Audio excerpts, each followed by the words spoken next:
Okay, good afternoon, everyone. Thank you so much for joining us this afternoon for the webinar about SRA authorization rules and new firm authorization. I'm absolutely delighted that 170 people have signed up for this webinar. Looking back before lockdown, we always wanted to do more webinars, but we never really got round to doing a huge amount of them. And I guess what's happened over the last 3 months has really forced our hand, because we felt we had to do something to really help law firms in this very difficult time. And one of those ideas was doing webinars on average every couple of weeks or so, and I'm pleased it's worked out. Now, I don't know how many of you have been using Zoom. I would imagine most of you have been using Zoom and or Teams. I don't know how many have actually presented webinars, but the things that I've learned over the last few webinars are as follows. You've really got to prepare and think about all kind of external influences. So I've learned to put the phone on silent, to make sure the cat food bowl is full. That's particularly important when you've got a Bengal, because the noise they make is something to behold. Make sure if your kids are around, they're not on the internet, because that can affect the quality. And if you've got gates, keep them open for couriers, etc. One of the things that I couldn't always control was our next door neighbour. Our next door neighbour has got 2 very yappy dogs, and he always tends to choose his time to mow the lawn on his ride-on at the precise moment I'm doing a webinar. Well, guess what? Yesterday they went to France, so I don't think we're going to see them for some time now. So we'll see what happens. Okay, so joining me today for the webinar, I'm really pleased that we have Rachel Lewis from the SRA. She's Director of Authorisation, and she's also responsible for the SRA Contact Centre and Business Support Services, and has been a key part of the SRA's change of approach, in my opinion, from being a technical regulator to delivering a customer-focused experience. To share my experience with the SRA, I have to be honest, up until a few years ago, you know, we'd have contact with the SRA every month or so. We didn't really have a close working relationship. That has completely changed since Paul Phillip took over a few years back. And typically we will speak or email the SRA almost every day. And I do find that they are particularly helpful. So don't be afraid of the SRA. It's not like HMRC. They are there to help you. The only thing I would advise you not to do with the SRA is to ignore them. They really don't like being ignored. And I've had quite a few firms approach me saying, oh, I don't want to reply to these emails from the SRA. What should I do? And we always say, look, just reply. You know, nothing terrible will happen if you just kind of engage with them. And if you think they're being unfair, you know, get some advice. And my colleagues all know about a particular story with a social friend of mine who has a very different approach to running a business that we do. And his mantra is to never, ever engage with the SRA. There's a golden rule for him, same with HMRC. So he used to get piles and piles of envelopes from HMRC, SRA, because he never ever engaged. And of course it didn't end well, as you can imagine, and the firm has since closed down. Now, I would imagine that most of you know me. I've ran DG Legal since 2000. You may not know that we also started an organisation called Leicester LLP, which advises major UK and US charities and philanthropists on how to best spend their money on legal advice charities. So examples include Legal Education Foundation, Comic Relief, Big Lottery Fund, the Bearing Foundation, and others. Now, Legal Voice was founded in 2012, and its purpose in life is to arrange free events at Magic Circle type firms for the legal aid and not-for-profit sector. It's also an electronic magazine, has thousands of followers on Twitter, but is currently on hold as we're seeking to pass on the baton to another agency.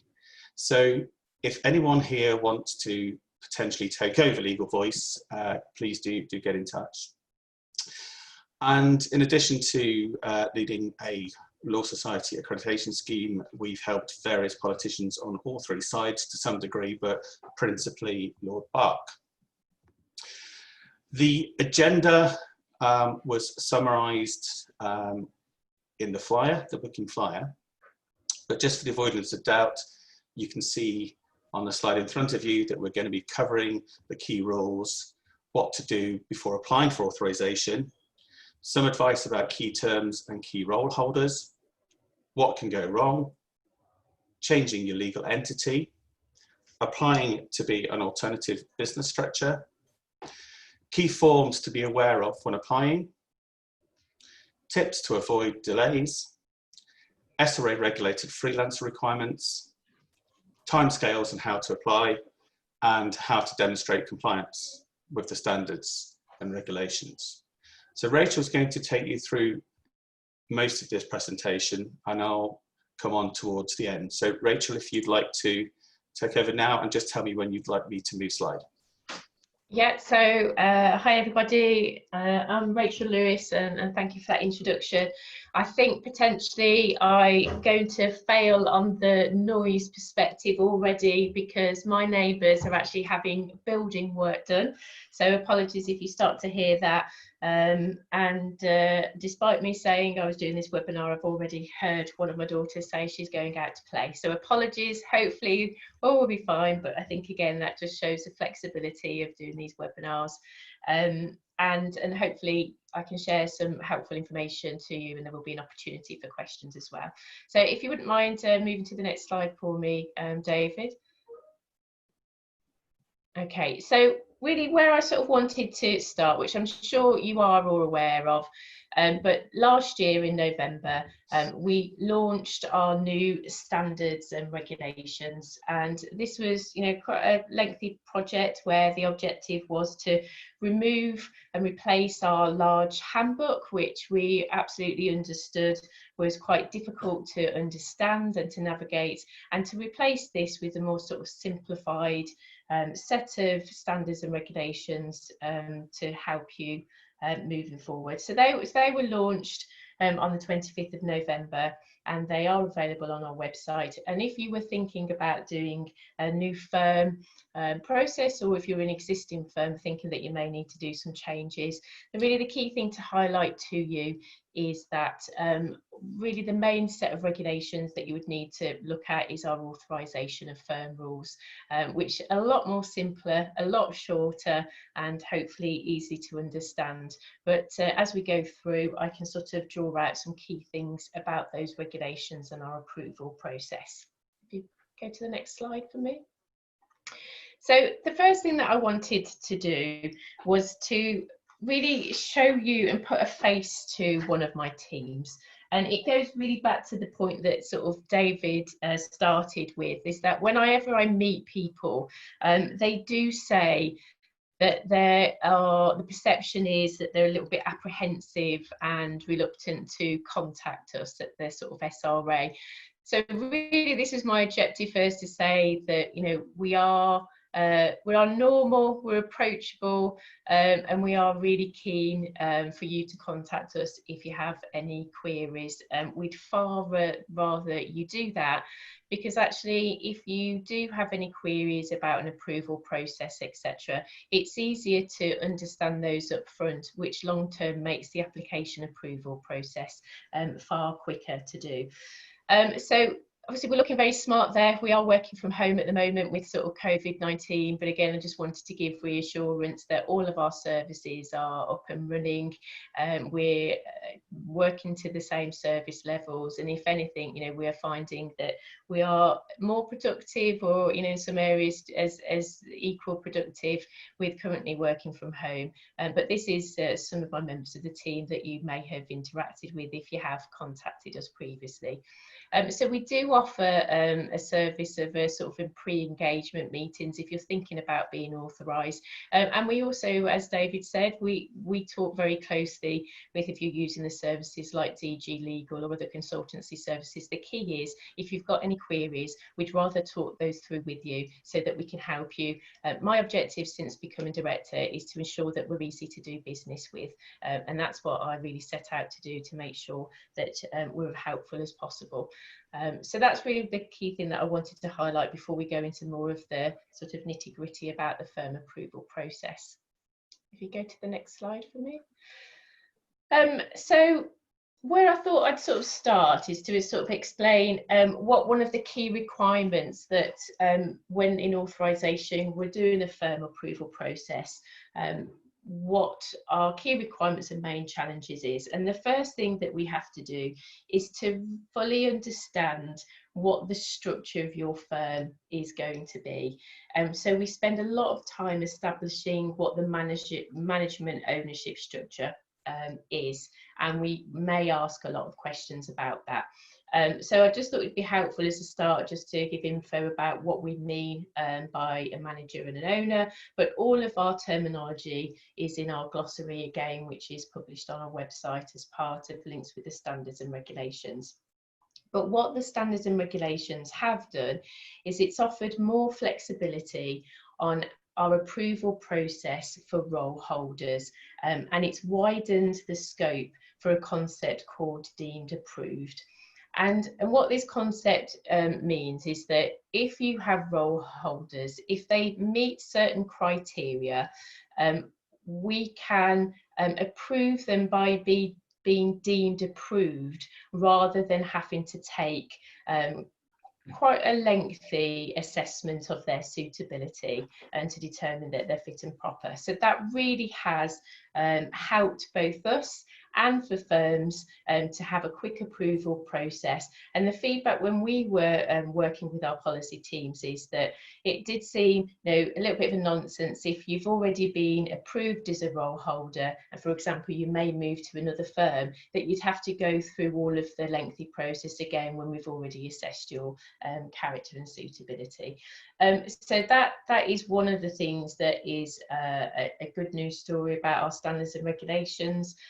There are some sort of criteria that does impact if whether you wouldn't meet the criteria. So things that would be to the exception of being classed as deemed approved is if you've got any sort of current disciplinary investigations about you, or if you've previously, for example, been to the tribunal.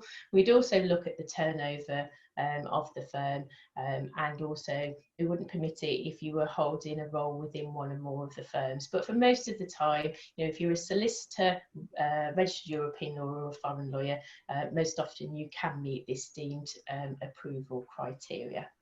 But for further information, it's all available within the set of authorisation firm rules, and it's under Rule 13. Could you go to the next slide for me, please, David? What we also have to ensure for every application is that we do an assessment for the key role holders of whether you're going to be a COPE or a COFA, and we also have to ensure that you have someone that is there to authorise to supervise. Again, I've tried to highlight what the key things that we're looking for when we're doing an assessment for a COPE or a COFA. Main thing is that they have to be an individual manager or employee of the firm. We will obviously do an assessment unless they meet the deemed criteria to make sure that they're sort of fit and proper.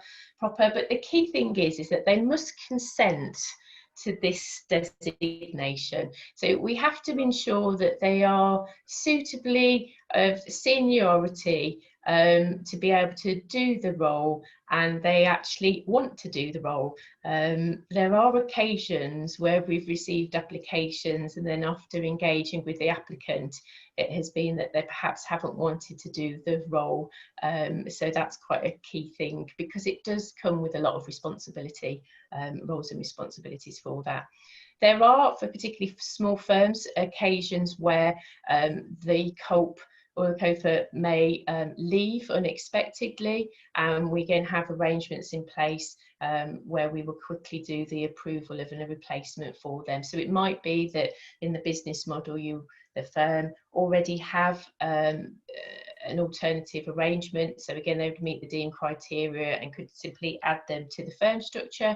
But if they're needing someone to be approved and they don't have someone in place straight away, we have a provision of obtaining temporary emergency approval, so that again, you can ensure that you're continuing to operate effectively. And in respect to being authorised to supervise, really the requirements there is that you need to be a lawyer, and we need to check and ensure that the individual has practiced for a minimum of 3 years. So they're sort of key checks and approvals that we do as part of the firm application for all of the applications. Would you go to the next slide, please? Sure, Rachel. Just before we do, I should add that there is a Q&A facility in Zoom, as many people are aware. So please do put your questions in through Q&A, and we'll do our best to answer all of those questions at the end of the webinar. And if we aren't able to do that, I promise that we shall do so fairly shortly afterwards, and we'll put the Q&As on a page on our website, and we'll let you know where that is. Yeah. So what I thought would be helpful to sort of highlight is that all of our approval processes have moved to be online processes since the beginning of July. So you would access all of our application forms, or if you wanted to add a new role holder or manager, etc., you would do that via your My SRA profile. And I will explain a little bit later in a little bit more detail. But what this table will have, and you'll have a copy of these slides, is just at a high level, it shows what you would have to do for the different areas in order to inform us of those changes. So an example here being is that if you had a new manager and they were a solicitor and they met the deemed approval criteria, then you would simply just log into your firm's My SRA account and add them to there. There would be nothing more that you would need to do. But if, for example, they didn't meet the deemed approval criteria, you would go to the same place on your firm's My SRA account, but you would go to the application area and you would apply on a notification form called an FA2, and they're all available to you. So I won't go through all of them, but it really, the message that we're sort of trying to highlight is that all of the information and all the things that you need to do are via My SRA portal. Okay. I was sort of asked by David to sort of highlight some examples of, you know, what can go wrong when adding new role holders. And really, I suppose the key thing to highlight is that there are occasions when firms can make changes to their structure, but those changes then cause them to be in breach of our regulations. And I've sort of highlighted a couple of sort of common examples that we find and then have to sort of work with individuals and firms to rectify. So the first one is that they may be authorised as a recognised body, and this means where all the managers must be legally qualified under our rules, and then within their structure they add a non-lawyer manager to their firm, and simply doing this means that then they need to convert to become it makes the body licensable. Historically, we'd get feedback on this when we'd ask, you know, what triggered this change, and they would sort of say it was sort of guidance from their accountants, but perhaps their accountants, whichever, you know, didn't fully realise the sort of regulatory implications of doing that. It's not as common now, but that was just a few years ago. But it really is just making sure that people realise that if they're going to make a change to the structure, that it may mean that they need to do a new approval process. And really, the second example is the reverse of that. So it may have a licensed body, and that's because it's got a non-lawyer manager in there, but it might be that they've only got one non-lawyer manager, and that individual's employment is terminated suddenly, or that they may leave the firm with no warning, and that means then that they're no longer within that licensable structure, and potentially that they need to convert to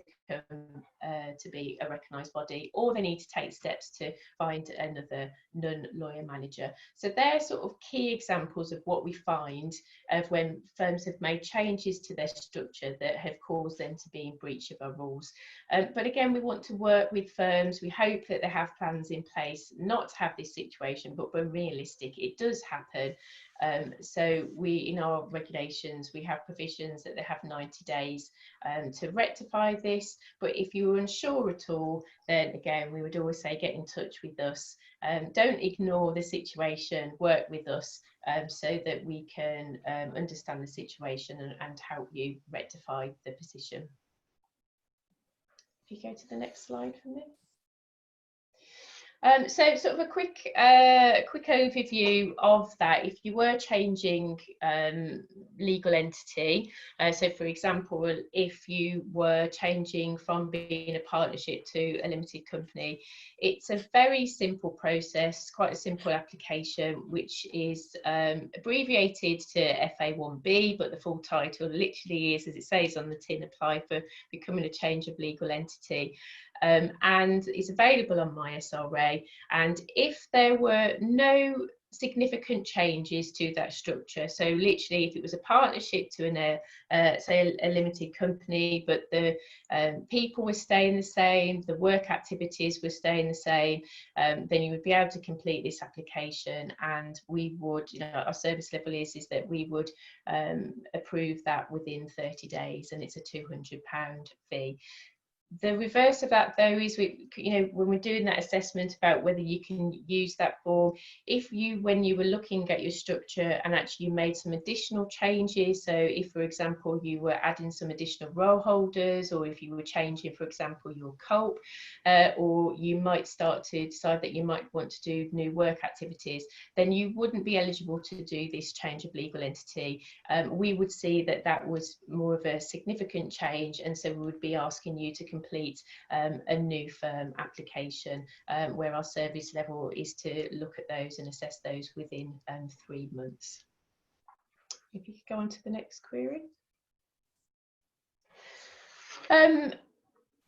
Just some sort of key things to sort of draw out about if you're applying to be an ABS, and obviously we'll cover questions at the end, because this quite often generates queries, and I'm sure David will add some points here, because he gets a lot of queries in contact for this area. But really the messages that I'd like you to sort of know this is that if you decide that you're doing an application to be an ABS, then the key is to provide as much information as possible about the structure of your firm, as well as the voting rights and ownership and the shareholder details. The most sort of complex applications that we have that take the longest is where there are multiple levels of ownership, and it takes time to determine who requires approval. If there's mixed ownership structure and classes of shares, that can often lead to several discussions with the applicant to fully understand that and make sure that the applicant fully understands that, so that they understand why we have to do that, because we need potentially to approve all of the individuals within that structure. So that's really the sort of key message that I wanted you to, but we get a real diverse range of ABS applications.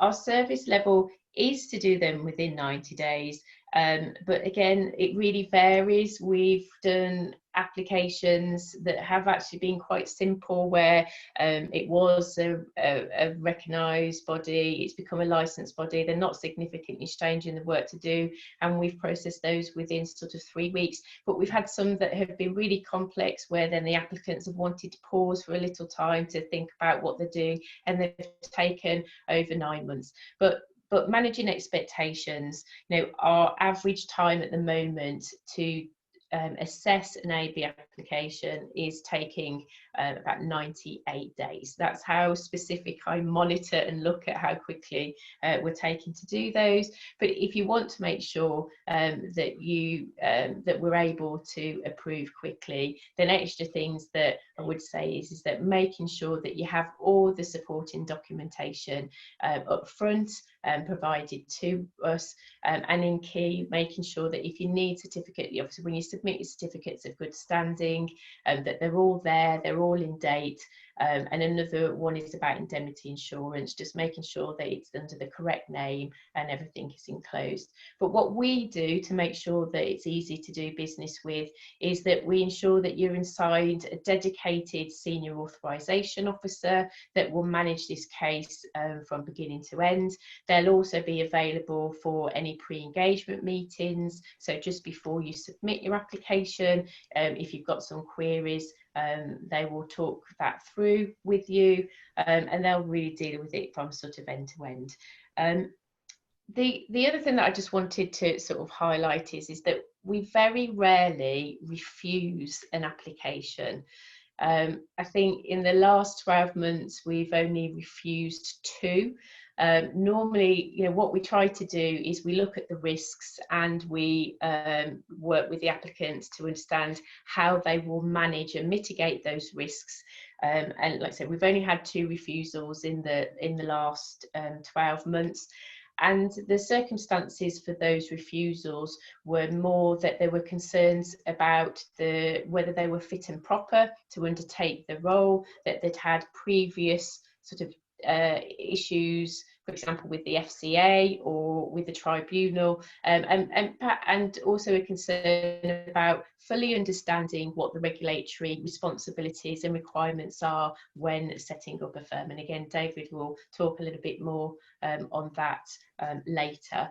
So again, that's what I wanted you to be aware of. We're not here to refuse. We're here as much as possible to help you and approve your firm structure, but it is about assessing the risk and understanding how you've considered the risks to manage your firm and what controls you will put in place accordingly. Would you mind doing to the next slide, please? So just some extra things to highlight to you is that there are other forms and approval processes that you need to be aware of and you may need to complete if you're doing a new firm application. So I just wanted to draw these to your attention. So the 2 key forms that I wanted you to know is, one is an FA8, and that would be if you're undertaking financial services, then you need to notify us about what services that you plan to deliver, and then once we have all of that information and once you're authorised, we would pass that information on to the FCA for that. And the second one is obviously there are stringent requirements under the money laundering regulations. So if your firm was planning to carry out activities and services that fall within these regulations, then we have a requirement to assess any of the beneficial owners, officers and managers, what in their regulations they term as booms, so that as part of that process they require that a DBS check is completed for each boom. So again, that's about planning, that you gather all of these checks before you submit application, because we do those simultaneously, so again that we can make the decisions as quickly as possible. Rachel, may I ask you to explain, this is a common question we get, what is meant by insurance distribution activities? Oh, I would be the wrong person personally, David, to do that. I would leave that to the technical advisors, but I'm not technically qualified on that, and I wouldn't do it justice, but I can certainly get one of my team and to do the answers for that. Yeah, we'll certainly add it to the Q&A, and I think rather than me attempting to answer it, because it isn't particularly straightforward, it probably would come better as a written answer to an FAQ, so thanks for that. I've touched upon some of these already, but we're sort of asked to say, can you give any sort of tips and guidance to make sure that there's no sort of delays into the sort of approval process? And the first one is very basic, but it really is simply just making sure that your application forms are completed. The most common reason for why we need to return an application is very simply because it hasn't been signed. But what we do is that we triage any applications that are submitted within 48 hours. We make sure that it is, we have all the information that we need on there. And if we don't, we within those 48 hours go back to the applicant to say which parts are missing. If we can get the information straight away, then we will still accept the application. If not, then we'll have to return it. I've touched upon the indemnity insurance. That's quite a common one when applicants apply for their application and put their insurance quote in. The names quite often don't fully match. It might be abbreviated, etc. So they do need to do that. So it's just making sure the completeness on that. Making sure that you've registered at Companies House before making your application if you plan to be a limited company or an LLP. And I've obviously mentioned the other two, which is about your supporting documentation for DBS certificates and certificates of good standing. We just go to the next slide. I did just want to briefly touch upon that we do have new provisions within our standards and regulations about the opportunity to, if you're an individual, to be a sort of freelancer, which is starting to increase in the numbers that are taking on this thing, but in a very high level. If you want to be a freelance solicitor, then you have to have a practicing certificate. You would be working on your own. You can't employ anyone else, and you must deal directly with your sort of clients. As a freelancer, you can do all work, including reserved legal activities. It's not an approval process. You would just notify us that this is your intention, but there are requirements that you need to ensure that you sort of have in place. For example, having adequate and appropriate insurance. So we would look to obviously make sure that you have that you are working on your own, and that you have a practicing certificate, etc., etc. But this is increasing in numbers. So at the moment we have 188 individuals who have now notified us that they are operating as a freelance solicitor. And interestingly, out of that 188, 51 of those individuals are doing reserved activities. So I think this is going to be an area that potentially does increase over the next few years. So we are monitoring very closely on this to see how effective this new provision is within our regulations. Would you like to go to the next slide? And really the final thing that I just wanted to draw upon is about how you apply to us. So,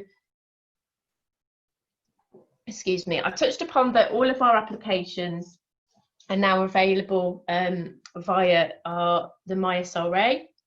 So anybody can access these forms, and then you would submit these applications via your MySRA account and your supporting documentation. What we do understand though is that it can take a little bit of time to complete the application. So as you can sort of see on this page, if you went into your MySRA portal, you would click on start a new application, which would give you a list of all the applications that we have. You would select the one that's most relevant to you. For this example, I've chosen apply for authorisation of a new firm. And then on the right hand side, it would have as PDF forms all of the potential PDF forms that you would need to complete as part of that process. So you would download those, and we know that you may come back to them and complete them over a period of time, and then when you're ready to submit, you would upload those to your portal and submit those and pay the fee, which means that all of the information is stored together, which then would be assigned to one of our authorisation officers as quickly as possible. Similar thing though, some of you do decide that actually you want some support, like using the services of DG Legal to do that, and they can do all of that for you. So if you want them to do it all, they would help you obviously with completing an application, and they can submit them on your behalf. Touched upon how long applications take. We work really hard to work to those service levels so that we can manage expectations, but we also want to be as flexible as possible. So if there is a critical date that you are working to, then let us know as part of that application or upfront, and we will do our utmost to strive to work to that sort of target date as much as we can. But the earlier we can know about that date, the more resource we can put into that to achieve that that go live date, whichever you're working to. So that's really sort of the key things that I wanted to cover. I know, David, you've got some things, and you mentioned some questions will come in, so I'm happy obviously to cover those as well. Okay, thank you.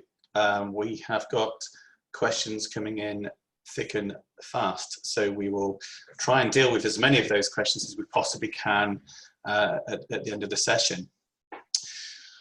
Right, so applying for authorization from our perspective. So we're coming at this from a slightly different angle, because when a new law firm applies for authorization, particularly if it's the first law firm that a person's going to own and manage, they really need to think about how they're going to operate their business and which experts and suppliers they're going to use. So we would always have conversations about premises, staff that are going to be recruited, which case management software provider to use. What about websites? Have they found someone to do a good website? We think that having a well-designed website is absolutely critical in attracting privately paying clients. And also accountants. I had a chat with Rachel about this last week, and one of our shared frustrations is where a law firm uses an accountancy firm that doesn't have specialist expertise in the legal sector. And one of the common problems, as Rachel has already pointed out, is an accountant can often suggest that a member of the family join the business as a director for tax reasons.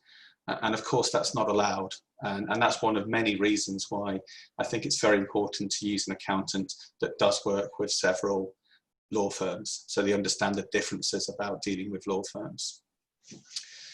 Now, we always complete the application forms last. We think it makes sense to do that because before you even consider the application process and the forms, you have to think about how you're going to demonstrate compliance. Because one of the documents we write is something called a compliance plan, which sets out in plain English to the authorization officer how it is that the entity is going to comply with the SRA standards and regulations. It's not a mandatory document by any means, but we just think it can be helpful. And in order to do that, we need to understand whether the individual or individuals prefer a paper-based compliance system. So imagine a room with lots and lots and lots of lever arch folders, or a small number of firms use Excel spreadsheets, or an increasing number of firms use electronic software. So thinking about our clients, most of our clients use software that we've designed in-house, but of course there are other systems available on the market. But the key, as I've put on the slide, is to really understand what is expected of you. So when submitting the application, we have to think about what's compulsory and what's optional. And I've already mentioned a compliance plan is optional. With regard to what's mandatory, you need to send your organisation chart. The SRA refer to that as governance and corporate structure. You have to have a PI quote, as Rachel has already mentioned, which has to be in the name of the future entity.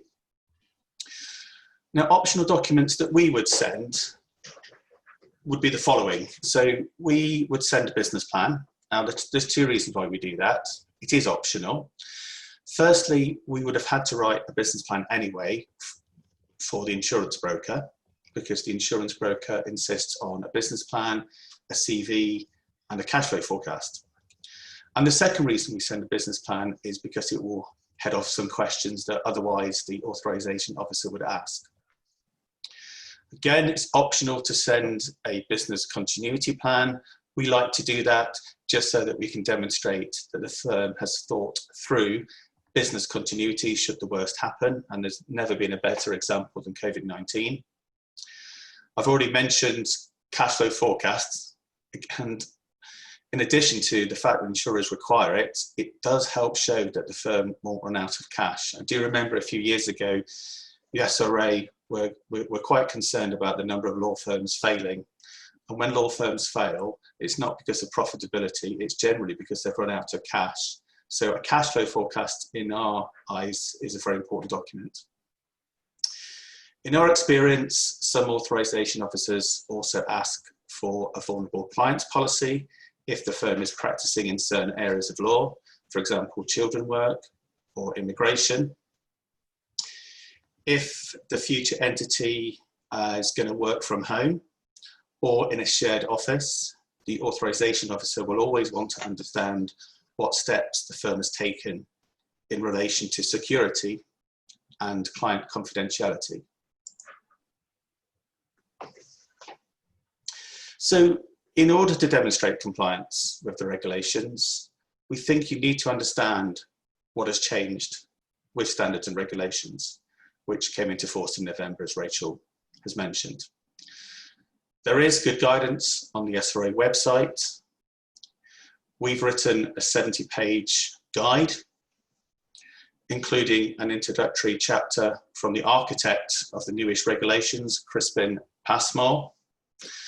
And I suppose, if nothing else, the key bits which you really need to be familiar with are the principles, the 2 codes of conduct, and the accounts rules. The accounts rules is a big shift, and from experience, I don't think everyone's aware of just how much the accounts rules has changed, which has implications for law firms. You should subscribe to updates from the SRA, the Information Commissioner, the Law Society, and if applicable, the Legal Aid Agency. One event which I would recommend you attending is the annual Compliance Officers Conference, which is run and managed by the SRA and tends to take place in Birmingham. I think that happens round about every November of this year, but I would imagine it's not going to happen this year, or it may happen virtually. Rachel, is that right? Yeah, we're looking at options to see whether we can do that virtually. Okay, thank you. So we're all aware that firms need some kind of compliance system, but what specifically is required? Now, I could go on for an hour about this, and I only really want to spend a few minutes on it, so I'm going to be very brief on this. Different firms, and indeed different compliance consultants, perhaps even different compliance software providers, may have different views on this. But in our experience, we think a monthly checklist is really important. I think the COLP and the COFA need to be completely clear about what it is they're supposed to be doing each month. So we produce checklists in our software, and we think that's a really great way of demonstrating to the firm's management, and if applicable, the SRA, that you are doing what you're supposed to be doing. Also, you'll need to maintain a list of a number of different central registers and records. And you'll also need to think about meeting other regulatory requirements, quality assurance standards, and best practice. So just by way of some examples, here you can just see an example of taken from our COLP monthly checklist. So the idea is the COLP is checking whether or not the fire reviews have been carried out, and if not, they have to explain why. So, of course, some firms may not be carrying out fire reviews on the basis that most lawyers are working from home, and that would be a particularly valid reason. potentially for not doing file reviews, although such things can of course be done electronically. And there's some other questions there about outsourcing, third-party introduction, fee sharing and contractors. So that's just a short snippet from our checklist. In terms of central registers, we've got 3 examples here. So this is what an electronic list of approved suppliers would look like.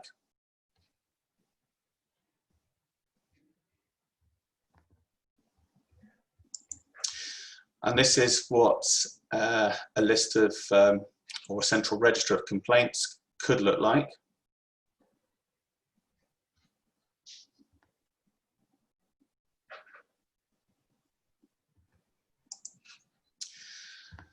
And another example here, which you may not maintain, a gifts and hospitality register.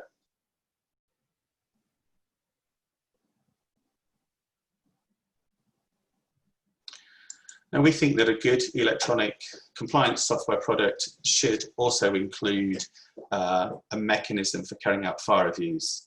So for instance, in our system, you can do it electronically using your computer, iPad or phone, or you can still use paper and upload the file review as a PDF.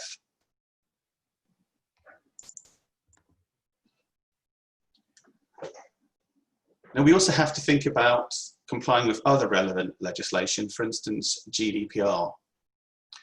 Now, a lot of nonsense was talked about GDPR a couple of years ago, and the supposed huge costs of compliance. It really did feel a little bit like the Millennium Bug all over again.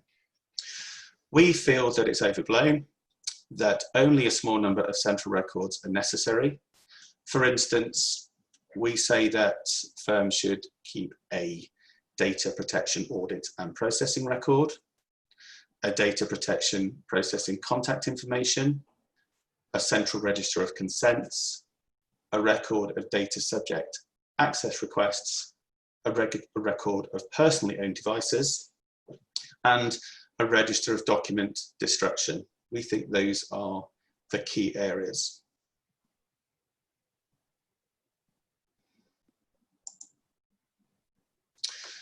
And you may wish to keep your HR records online. So just for example, it could be the firm-wide learning and development plan, which really comes from, I guess, the competence statement replacing CPD. Also individual training plans and training records, records of annual leave and sickness, emergency contact details, and perhaps appraisal records. So I'm going to really pause there. I don't want to spend too long on that. And I think the point's made about examples of how you can comply with standards and regulations. I think what we'll do now, at 10 to 2, we'll go to the questions, and I'm going to take them in order and see what we can cover over the next 10 minutes. So the first question we received was, how do I download the authorization application forms from my SRA? Well, Rachel, you covered that in one of your slides, and I will go back to that person just to check that those forms have been found, and if not, I'm quite happy to share my screen so that that person can find those forms. Second question. Just to sorry, David, just to sort of add to that, well, I have had feedback as well about whether we provide sample sort of copies of the forms just on the firm-based authorization section of the website, and I think that's something that actually we are going to do, and I'm going to arrange to have them, because I think the feedback that we've had is sometimes it's just helpful to have a quick glance at the forms to get a basic overview of the sort of type of questions and information we're collecting, rather than accessing a MySRA account or registering an account to do that. So we will have them in 2 places, but if you were to submit an application, you'd have to do that via the MySRA portal. I think that would be particularly helpful for ABS applications, because the section we think is the hardest to complete is the one called License of All Bodies. Mm-hmm. Some of the questions are quite technical in nature, and our experience as clients don't understand what those questions mean, so that would be really, really helpful. Next question is, this is from a consultant. The SRA no longer asks for a business plan with an application. Is this because they rely on the insurer to do a thorough risk assessment of the applicant's business model, I still advise clients that it's helpful to submit a business plan to the SRA as it may answer questions that the SRA would otherwise raise. Are you saying a business plan is now totally unnecessary? So we're not saying, I think that's the point that both you sort of mentioned there, that if you do submit a business plan, then absolutely it can be useful because it can often preempt any risk questions that we otherwise may need to ask. But we don't say that it is compulsory for you to do that, because we sort of saw that it was considered really unnecessarily onerous, particularly for smaller firms. But if obviously firms decide to submit one, you know, we would welcome it, but it's not compulsory, because if we need the key information, we'll ask you anyway. So it completely is your choice, but you wouldn't be discouraged if you have been doing that and you want to continue to do that. Okay, next question is, the SRA now asks for a lot less financial information, e.g. applicants no longer have to disclose funding arrangements or provide a breakdown of trading figures for the first year of business. Again, is the SRA relying on the insurers to assess financial viability? Okay, so I don't think it's that we're relying on the insurers. I think what we found,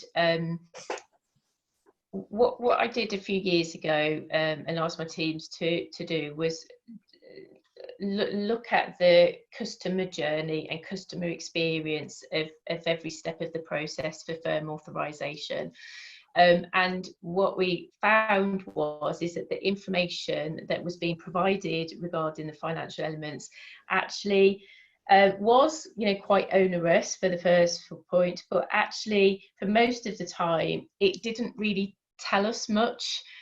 So we wanted to be more proportionate. So it's a similar thing where we've turned that around, and that if we identify a specific risk, then we will sort of contact you and ask you for more targeted information about the financial arrangements, particularly say if the risk is that the firm is restructuring, or, you know, the risk of like phoenixing where there's been or a history of financial difficulty. We'd rather target on that, on the case specific of that application, rather than making an onerous task of all applications having to do that.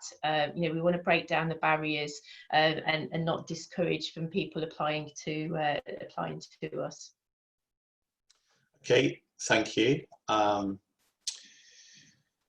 Next one is, apart from money laundering, what is the SRA's main risk focus with applications now? I think you've answered that though. Yeah, it's the same thing.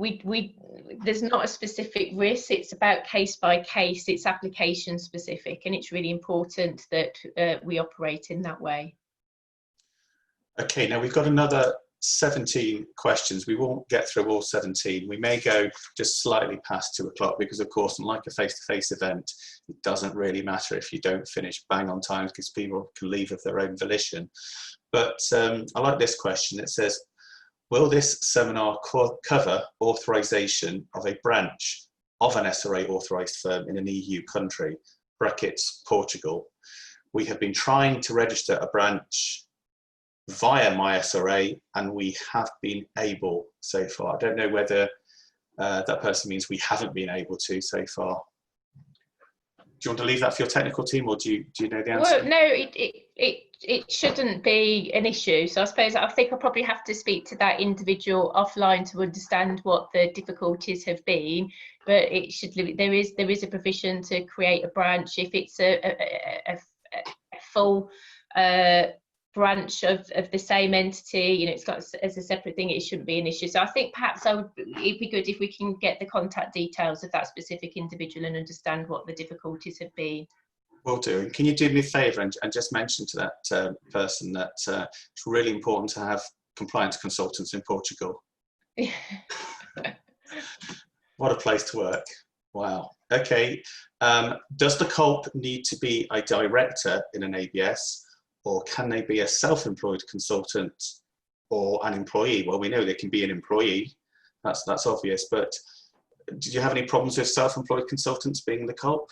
No, we want them to be, like you say, director or the employee when we sort of look at this. So that's focused, and it goes back to the point of that, just making sure that they're of suitable seniority, that they understand the workings of the practice, and that they would be in a position that they, if they think that there is a compliance issue that they need to raise with the SRA, that they're in a position that they would actually do that. Okay, thank you.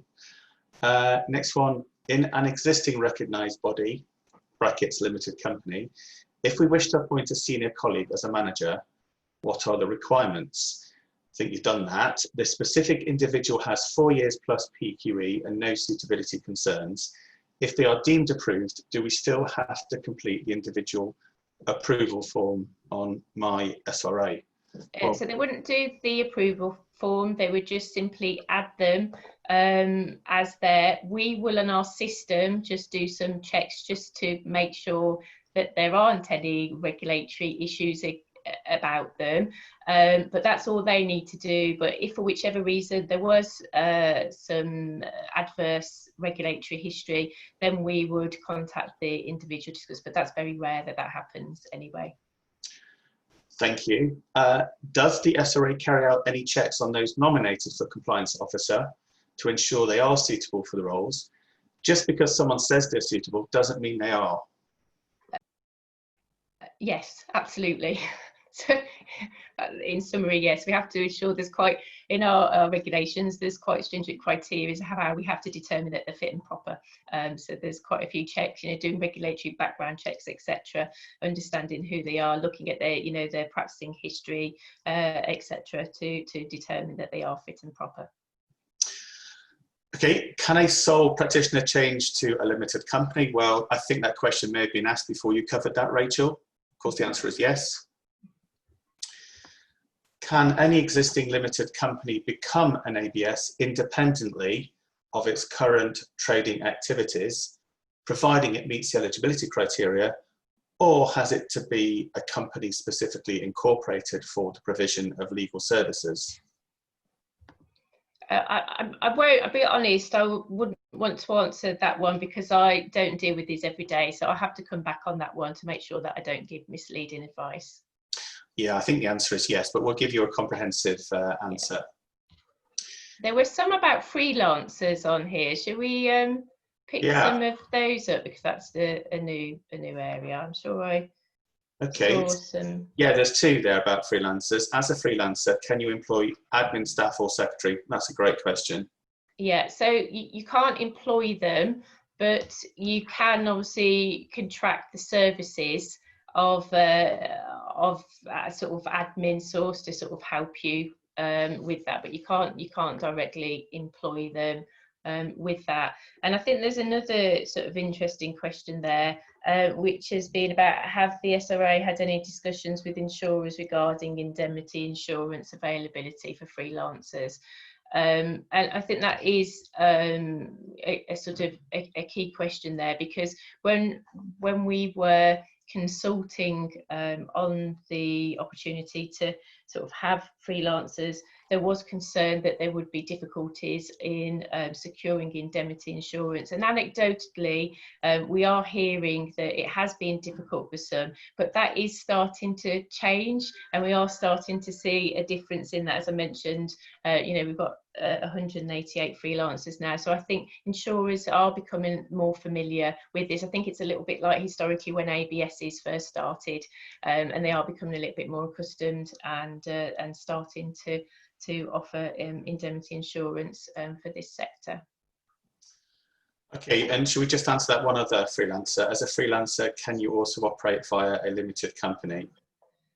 No, it's just about operating as an individual with your practicing, you know, making sure that you do have a practicing certificate. We've had a comment from the Portuguese, or the guy that has a Portuguese brand, saying, "Indeed, a lovely place to work. Thank you for the wonderful webinar." So that's very nice. Well, I'm smiling at that, on that one, because I'm actually supposed to be in Portugal right this moment. So it's bittersweet for me, because I fully agree that Portugal is very nice, and that's absolutely where I should be. Absolutely. Well, let's just do one last question, and then wrap it up. If we are not covering some areas of law, can we still advertise and signpost? I wonder why they want to do that. Yeah, I don't really fully understand that one, because you only want to offer and advertise the services that you are doing. So yeah, I'll get in touch with that delegate and just get a bit more information about that query so that we can answer it fully. Now, I'd just like to reiterate that we will answer the other questions that we haven't had an opportunity to during the course of the last hour. I'd like to just say that we are going to be doing more and more webinars. So we've got a couple of technical webinars which are suitable just for immigration practitioners coming up in the near future. We are seriously considering doing a third-party managed account webinar, because to me it seems too good to be true to outsource so much risk if you're a conveyancer, and the savings may well outweigh the costs of operating a third-party managed account. So that's one of the key changes in the SRA accounts rules, which I find really quite interesting. And I know from my own experience as a consultant, we get phone calls every couple of weeks or so where the firm says, oh, we've had a lot of money stolen from the client account, or we've been hacked, etc. So anything that reduces risk, I'm a big fan of. So may I ask any of you, if you have any suggestions for future webinars, please do get in touch. Contact details are on the slide in front of you. And you know, if you have any suggestions for other SRA type webinars, we'd certainly be interested to hear from you. I'm going to finish by saying thank you so much, Rachel. You've been really great over the last hour, and I've enjoyed presenting with you, so thank you. No problem. Thank you for inviting me. Okay, thank you. So we shall follow up in due course. So thank you to everybody for attending, and I'm going to end the webinar if I can find the button. It's kind of temperate. Here we go. So I just managed to stop sharing, and I'm about to end the webinar. So the recording will appear on our website if you need to have a look at certain elements of it again. So good afternoon, thank you, and enjoy the forthcoming hot weather. Bye for now.